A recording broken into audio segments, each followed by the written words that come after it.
Hello dear friend, স্বাগতম জানাচ্ছি নতুন একটি ভিডিওতে। আমরা এই ভিডিওতে দুটি ব্রাশলেস মোটরকে অটোমেটিক ডিরেকশন কন্ট্রোল করা শিখব আরডিনো ন্যানোর সাহায্যে। আমাদের এই প্রজেক্টটি তৈরিতে প্রয়োজন হবে পিসিবি বোর্ডের, আর এই ধরনের হাই কোয়ালিটি ও প্রফেশনাল মানের পিসিবি বোর্ড অর্ডার করার জন্য চলে যান JLCPCB.com-এ। JLCPCB one of the best PCB manufacturing company. এখানে স্বয়ংক্রিয় প্রক্রিয়ায় পিসিবি তৈরি ও পিসিবিতে পার্টসগুলো অ্যাসেম্বলি করা হয়, অর্থাৎ পিসিবির উপর এসএমডি সহ বিভিন্ন কম্পোনেন্ট বসানো হয়, যাকে সংক্ষেপে বলা হয় এসএমটি সার্ভিস। এসএমটি সার্ভিসটি কুপন সহ অর্ডার করার জন্য চলে যান JLCPCB.com-এ। এখানে গার্বার ফাইলটি আপলোড করে নেবেন। আপলোড করার পর কালার কোয়ান্টিটি সেট করে নিচে চলে আসবেন। এখানে একটি অপশন পাবেন, এসএমডি অ্যাসেম্বলি অপশন। এর পাশে যে কুপন অপশনটি আছে সেটি অ্যাক্টিভ করে দিবেন। এসএমটির কোয়ান্টিটি সেট করে কনফার্ম অথবা নেক্সট করুন। দেন বুম এবং পিক অ্যান্ড প্লেস ফাইলটি আপলোড করে নিন। দেন নেক্সট করুন। কম্পোনেন্ট সিলেক্ট করে নেক্সট করুন। তারপর ঠিকঠাক মতো শিপিং অ্যাড্রেস দিয়ে ক্রেডিট কার্ড বা মাস্টার কার্ডের সহযোগিতায় অনায়াসে অর্ডার করতে পারবেন। আমিও বেশ কিছুদিন পূর্বে এই পিসিবি বোর্ডগুলো অর্ডার করি, যা এখন আপনারা আমার হাতে দেখতে পাচ্ছেন। পিসিবি বোর্ডগুলোর কালার, কোয়ালিটি, থিকনেস এক কথায় অসাধারণ ও প্রফেশনাল মানের। আমাদের এই প্রজেক্টটি তৈরিতে প্রয়োজন হবে BC547 ট্রানজিস্টর 4টি, 1 কিলো ওহম রেজিস্টর 4টি, এলইডি বাতি 1টি, male to male IC rail AC terminal block 1টি। তো চলুন আর দেরি না করে পিসিবি বোর্ডে পার্টসগুলো বসিয়ে নিই।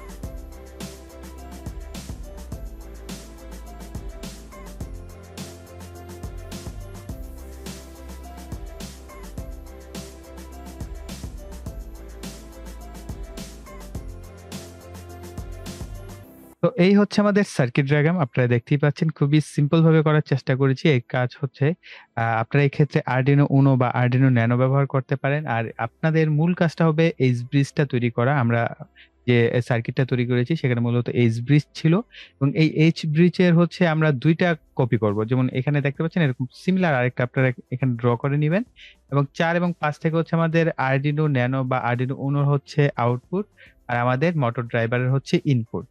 তো যখনই কিনা ধরেন ৪ নাম্বারে পজিটিভ সিগন্যাল আসবে, ৫ নাম্বারে 0, ধরেন এখানে 1 এবং এখানে হচ্ছে 0 সিগন্যাল আসবে, তখন আমাদের এই মোটরটা একটা ডিরেকশনে ঘুরবে। আবার যখন কিনা উপরে 0, এখানে 1 আসবে, তখন আমাদের মোটরটা বিপরীত ডিরেকশনে ঘুরবে। অলরাইট? তো খুবই সিম্পল লজিক। সো আমরা প্রোগ্রামটা দেখলে আরো নিট এন্ড ক্লিন হয়ে যাবে। তো এই হচ্ছে আমাদের প্রোগ্রাম।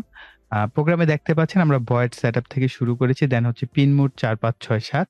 তো আমরা সার্কিটেও ঠিক তাই করেছি, এবং এখানে দেখতে পাচ্ছেন ডিজিটাল রাইট ৪ নাম্বার পিনকে আমরা হাই করেছি এবং ৫ নাম্বারকে লো, এবং ৬ নাম্বারকে হাই, ৭ নাম্বারকে লো। ধরে নিলাম আমার এই অবস্থায় ২ টা মোটরই কি ফরওয়ার্ড ডিরেকশনে ঘুরছে।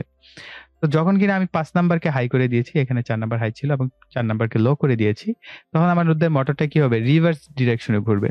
ঠিক সিমিলার কাজ করেছি, এবং দেন আমরা দেখতে পাচ্ছি এখানে যে একটা মোটর হচ্ছে অফ থাকবে। এখানে তার জন্য কি আমরা ২ টা ৪ এবং ৫ ২টাকে লো করে দিয়েছি, এবং ৬ নাম্বারেরটা কি একটা হাই একটা লো, অর্থাৎ এক্ষেত্রে একটা মোটর বন্ধ থাকবে আরেকটা ঘুরবে। ঠিক সিমিলার বিপরীত প্যাটার্নে করা হয়েছে। আমাদের প্রথম মোটর যেটা হচ্ছে আমাদের চলবে, পরে হচ্ছে সেকেন্ড যে মোটর সেটা অফ থাকবে, এবং প্রত্যেকটা আমরা ২ সেকেন্ড করে সময় দিয়েছি। আপনারা চাইলে এখানে সময় বাড়িয়ে এবং কমিয়ে অ্যাডজাস্টমেন্ট করে দিতে পারেন। তো আমি এখন এই প্রোগ্রামটাকে আপলোড করব আমাদের যে Arduino Nano আছে। তো এই যে এখান থেকে বোর্ডে যাবেন, এভিআর, এখান থেকে Arduino Nanoটা সিলেক্ট করতে পারেন, আর Uno হলে Uno সিলেক্ট করবেন, আর এখানে হচ্ছে পোর্ট সিলেক্ট করে দেন প্রোগ্রামটা আপলোড করে দিবেন। সো আমি অলরেডি আপলোড করে নিয়েছি। এখন আপনাদেরকে আমি সরাসরি প্র্যাকটিক্যালটা দেখাবো। আপনারা এখানে দেখতেই পাচ্ছেন আমি পিভিসি বোর্ডের উপর ২টি ব্রাশলেস মোটর ব্যাটারি সংযোগ করে নিয়েছি, এবং পিছনের দিকে ২টি মোটর ড্রাইভারকে আমি সংযোগ করে নিয়েছি, এবং সার্কিট ডায়াগ্রাম অনুযায়ী সমস্ত সংযোগ আমি এখানে করেছি।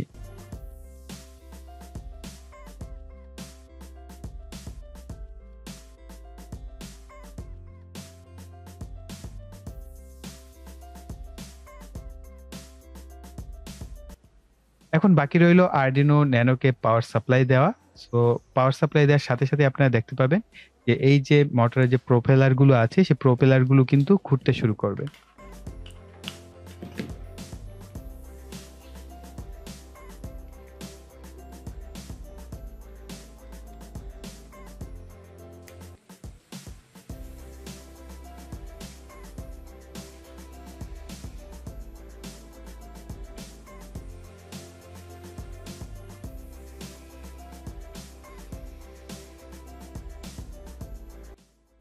তো গাইস প্রোগ্রাম অনুযায়ী কিন্তু আমাদের মোটর খুব ভালোভাবে কাজ করছে এবং ভালো স্পিডে ঘুরছিল।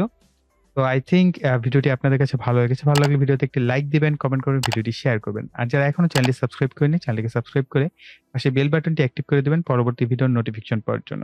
তো এই বলে এখানে বিদায় নিব। সকলে ভালো থাকবেন, সুস্থ থাকবেন। টাটা।